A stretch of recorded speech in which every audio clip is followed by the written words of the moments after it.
রতুয়ার বুকে যারা বসবাস করছে, উভয়ের দাম মান মর্যাদা, উভয়ের সম্পদ, উভয়ের জমিন জায়গা, উভয়ের অবস্থাটা একই না কমা বেশি?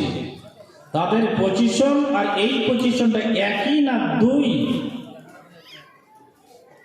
তাহলে আপনি অনুভব করবেন ব্লাইমারির মাঠে 1 বিঘা বিক্রি করে 5 বিঘা বিক্রি করে যত মূল্য হয়, যত টাকা হয়, রতুয়ার মনে হচ্ছে 1 শতক 2 শতকের দাম 1 বিঘার চাইতো বেশি মূল্যবান জায়গা।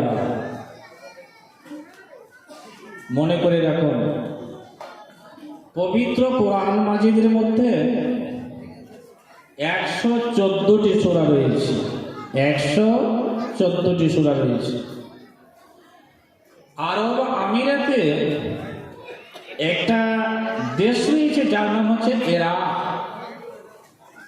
আর ইরাকের মধ্যে একটা শহর রয়েছে যার নাম হচ্ছে ইয়ামান।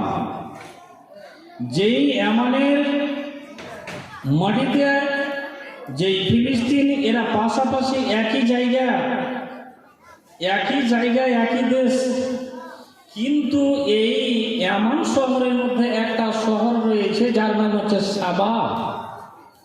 সেই শহরটার নাম হচ্ছে কি? সাবা। আর পবিত্র কোরআন মাজিদের মধ্যে 114টি সূরা রয়েছে, তার মধ্যে একটি সূরার নাম হচ্ছে সূরা সাবা। তাহলে একটা দেশের নাম হচ্ছে সাবা, এটা শহরের নাম হচ্ছে সাবা শহর, আর কোরআন মাজিদের মধ্যে একটা সূরার নাম হচ্ছে সূরা সাবা। তাহলে সূরা কেন আসলো? একটা নামের উপরে একটা সূরা আল্লাহ নাজিল করলেন। কেন নাজিল করলেন? তাহলে আপনাদেরকে আমি বলি, এত একটা মূল্যবান দেশ, মূল্যবান শহর, আমাদের এই মালদা শহরটা কোথায় দামি, কোথায় এর মান মর্যাদা রয়েছে? আপনি ভারতবর্ষের যে কোনো জায়গা চলে যাবে, आप कहाँ के रहने वाले? बंगाल के। कौन से डिस्ट्रिक्ट? तो मालदा डिस्ट्रिक्ट के रहने वाले। अच्छा, तो वही गणिखान के आदमी है ना आप लोग? भाई सामने যারা দাঁড়িয়ে আছেন দেখে কেমন লাগছে জানো? একটু বসে যান, ভালো লাগবে। মানে আপনার পিছনে শয়তান লেগে আছে, আপনাকে ওই দিকে ডাকছে। তো ভাইজান কোথা কাটলো? মালদা শহরের গণিখানের। গণিখান কেন বিখ্যাত হলেন? মালদা আর মুর্শিদাবাদের বর্ডারখানে একটা ব্যারেজ রয়েছে যার নাম হচ্ছে ফারাক্কা। আর এই যে ফারাক্কা নামে পরিচিত, আর সঙ্গে সঙ্গে রয়েছে কি মালদার একটা বিখ্যাত একটা নাম রয়েছে, যে মালদার বিখ্যাত ফল হচ্ছে কি? ফজলি আম। পবিত্র কোরআন মাজিদের মধ্যে বিখ্যাত একটা নাম সুনাম এসে গেল, সূরা সাবা। কেন দেখা গেল ভাই?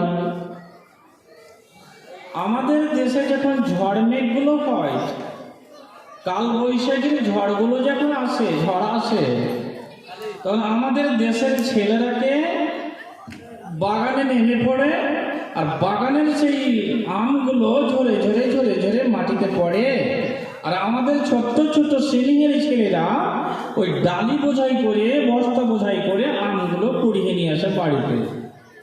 ভাইজান,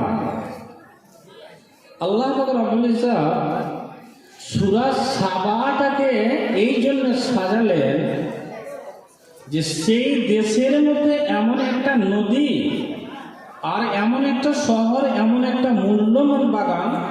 বাগানগুলো কিসের ছিল?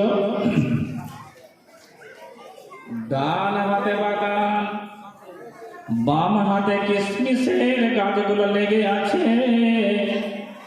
ডান হাতে বাম হাতে আপেল, কিশমিশ, আখরোট, গাজর, মার্কার, খেজুরের বাগানগুলো লেগে আছে। সেই শহরের মধ্যে ডান হাতে আর বাম হাতে আর মধ্যখান দিয়ে একা বেঁকা হয়ে সাপের মতন হয়ে একটা নদী ছিল। আর সেই নদীটা এমন সুন্দর একা একা হয়ে প্রবাহিত রয়েছে। ডান সাইডের জমিওয়ালার যখন পানির প্রয়োজন হতো, ওরা এমনি করে হাত দিয়ে নালিটাকে কাটাবে, আর নিজে নিজের গাছগুলোতে নিজে নিজের জমিনে তারা পানি ব্যবহার করত। বাম সাইডের বাগানওয়ালার যখন পানির প্রয়োজন হবে, ওরা বাম দিকে ব্যবহার করবে, ডান দিকে কেউ ডান দিকে, কেউ বাম দিকে, কেউ বাম সাইডে কেউ ডান সাইডে পানি তারা নিত। এত মূল্যবান তাদের শহর, ওই সমাজে ওই দেশের মধ্যে কোনো যদি মিসকিন ফকির, কোনো ইয়াতিম, কোনো বিধবার যদি ছেলে ছিল, ওই ছোট্ট ছোট ছেলেরা বা অসহায় লোকেরা একটা ডালিকে মাথায় করে যখন বাগানের মধ্যে নেমে পড়ত, ওরাকে মাটিতে হাত লাগিয়ে ওদেরকে কাজু, আখরোট, কিশমিশ, মানাক্কাগুলো, ওই খেজুরগুলো তাদেরকে জমিন থেকে উঠাতে হতো না। কারণ এই জন্যে তাদেরকে জমিনে হাত লাগাতে হতো না। ওই বাগানটা এত মূল্যবান শহর, এত মূল্যবান একটা নিয়ামত ছিল যে ওই গাছের ডাসা ডাসা পাকা পাকা ফলগুলো ওই ডালিতে পড়ে যেত, আর কয়েক মিটার দিনে তাদের ডালিটা পরিপূর্ণ হয়ে যেত আল্লাহর নিয়ামতে। লোকটা পাকা পাকা ফলগুলো নিয়ে নিজের বাড়িতে ফিরে আসতো। এত মূল্যবান শহর, দেশ কি পরিপূর্ণ আল্লাহর নিয়ামতে পরিপূর্ণ হয়ে আছে।